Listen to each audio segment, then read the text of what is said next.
From the UNC Hussman School of Journalism and Media, connecting Carolina's campus and community, this is Carolina Week. Good afternoon and welcome to Carolina Week. I'm Gray Hurley. And I'm Molly Cummings. 5.5 million North Carolinians have spoken, and our state is still tallying up the votes. There's about 2% of votes left to be counted, but winners have already been called. Reporter Jacob Messer is here with the latest on the election as well as local reaction. Jacob? Molly, even a week out from Election Day, some races in our state were still too close to call. Just last night, Democratic Senate candidate Cal Cunningham to Republican incumbent Tom Tillis. Of course, the biggest race was the one for president. That race wasn't called until Saturday, 4 days after the election. And as soon as the announcement was made, supporters of President-elect Joe Biden took to the streets to celebrate his victory. Celebrations broke out across the country from supporters of the Biden-Harris ticket in New York, Philadelphia, Washington, D.C., and even right here in Chapel Hill.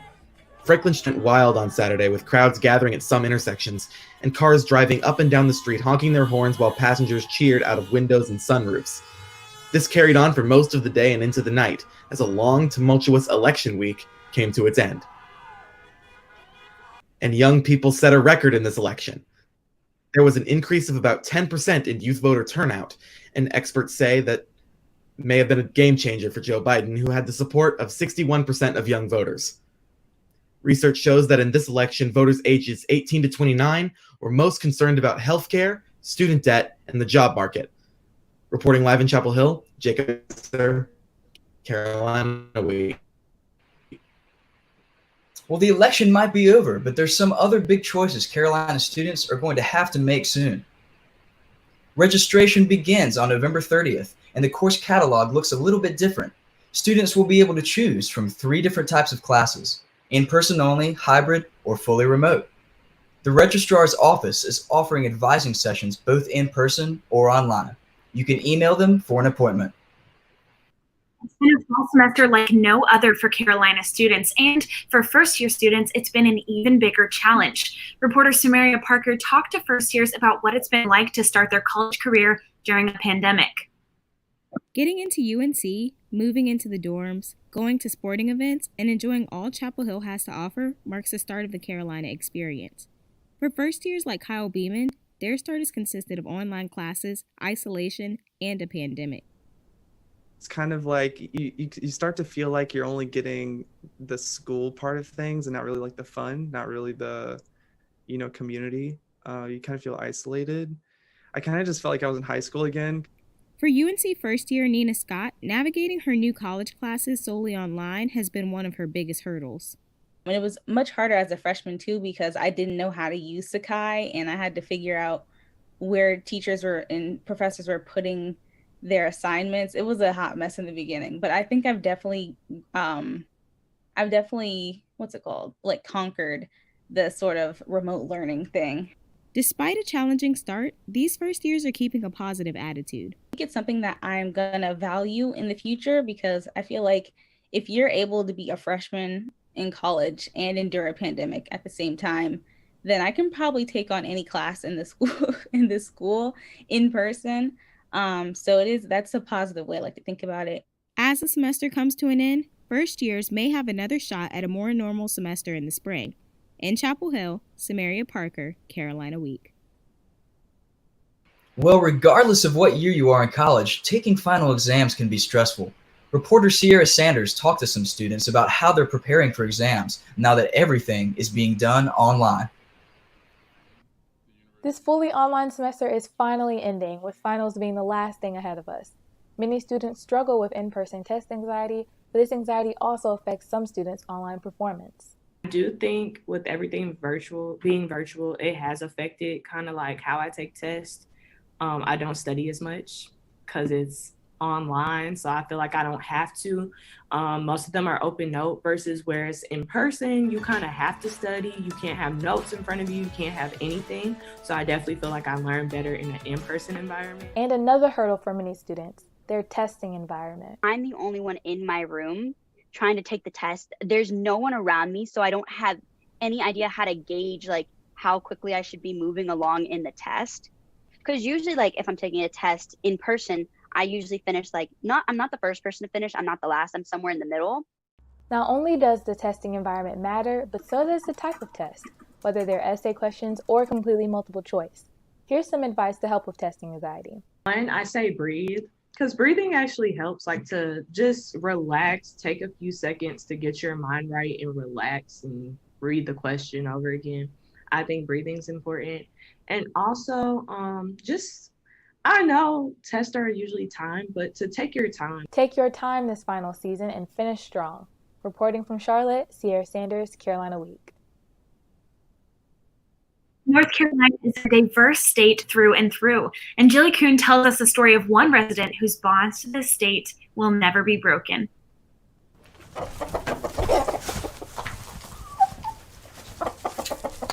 I said, well, the first thing I'll tell you, you can take it any way you want it. I ain't living someplace else.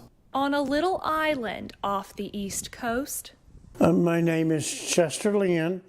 I am the 10th generation of my family live on Ocracoke. Lives a man who speaks in a nearly extinct dialect called Ocracoke Brogue, unlike most. I got friends that pick on me about words I use now, and I says I'm not giving them up for nobody. I ain't changing. I'll say, well, done that yesterday. And they'll say, did you say yesterday? I said, yes, what's that? His unique phrases are what you'll notice about him, first and foremost. And then I'll say, well, we'll do that more, you know. And not tomorrow, but I'll do that more, you know. Or I'll said, well, I'm going to go sit on the Pfizer, you know. Some people, they don't know what a Pfizer is, you know. What is it? The front porch. He's known to say a word to anyone who comes into his antique store. The expression say a word, and could you talk a bit about what that means, and would you say that you say a word? Well, that means that I ain't never seen too many strangers, and I got a good gift of the gab. But even the locals know there will come a day when this special dialect is no more. When I moved here 28 years ago, there were a lot more people who still spoke the brogue. Many of them have died. I mean, that's just, you know, over the years. My family, we adopted a lot of the words. So, for instance, we will say mummicked in our family. What does that mean? Mummicked means to be bothered. You know, stop mummicking me. Mummicked is an old English word, and it's, you know, all the families that were, you know, came here were English, Irish, Scottish. Stories and antiques, Chester hopes, will keep Ocracoke's history alive. I've been an antique collector all my life. Anything in that glass cabinet ain't going, because that's Ocracoke history. I am not giving up my heritage, who I am, by no means. Till his last day, he'll live on Ocracoke, hoping his heritage will survive. My family been here since the late 1600s at least. I was nearly mama. Thinking about cooking him if he keeps growing too much. He might be supper one evening. I expect I can make a popping gravy out of him. The rooster could be gone by the end of the day, but Chester knows just where he intends to stay. If I can't live on Ocracoke, I don't intend to live. I'm Jilly Kuhn, reporting. Here to take us through this upcoming week of Carolina athletics is sports anchor Kennedy Bird. Kennedy, what's going on? Gray, on Tuesday, the UNC women's soccer team took on Virginia Tech in the quarterfinals of the ACC tournament. An intense fight from start to finish, the first half was played mostly in Hokies territory. The Tar Heels on an unrelenting attack. The first and only goal of the game came off an unstoppable pass sequence. Sam Meza in midfield with the patience and ball control to find Emily Fox, who set up the header for Brianna Pinto. This game made it clear that Pinto is the Hokies' kryptonite. She also scored the only goal in the team's earlier matchup this season. Carolina had many opportunities to up the score with a total of 15 corners, none of which the Heels converted, and multiple shots blocked by Virginia Tech goalie Allie Skinner. Although the Hokies kept the score low, Carolina prevailed 1-0 and will move on to the semifinals on Friday. And this is postseason for us. We don't get much after this, and we definitely want to make the most of it. And VT posed a tough threat, and it was hard to overcome, but I'm glad we got the result as a team because it's an extra week I get to spend with our seniors. So we're looking forward to the next game. Well, Tar Heel fans, it's time to pull out your Jordan jerseys from the back of the closet because we finally have our 2020-2021 basketball schedule. The long-awaited list of prey has been released, and we're looking at the first game against College of Charleston just 2 weeks from today. Print it out, memorize it, or just watch the segment every week because we're all going to need Carolina Dubs to fill our 2-month winter break. In addition to Iowa, Ohio State, and the Maui Invitational, it's mostly big conference games to look forward to, with home-and-home series against FSU, Miami, Clemson, and Syracuse, home games against Louisville, Notre Dame, Wake, and Virginia Tech, hitting the road for Boston College, Georgia Tech, Pitt, and Virginia. And of course, we have our Carolina rival, Duke, on February 6th and March 6th. And, NC State is somewhere in there, too. The Los Angeles Lakers won the NBA playoffs this year with some help from a legendary UNC basketball alum. Elijah Imlay reports. So he won a championship, obviously, with the Spurs. That's where it all started. Then it was the Raptors, and now it's Los Angeles. He signed a 2-year deal with the Lakers for a lot of dough. And he is living an NBA dream, a young guy who's worked hard, played defense, hit shots. Former North Carolina Tar Heel Danny Green has had an undoubtedly incredible NBA career, having secured 3 playoff wins with 3 different teams. Green is a legend at Carolina, having had the most wins with UNC than any Tar Heel that preceded him.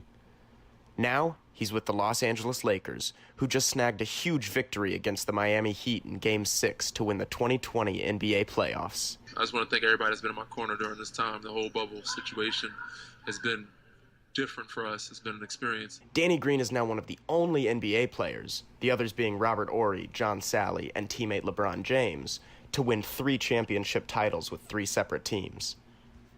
Christmas every day, man. I'm very lucky. But I said, luck doesn't happen by itself. You do have to work hard. I did have to put a lot of hours and a lot of blood, sweat, and tears into this game.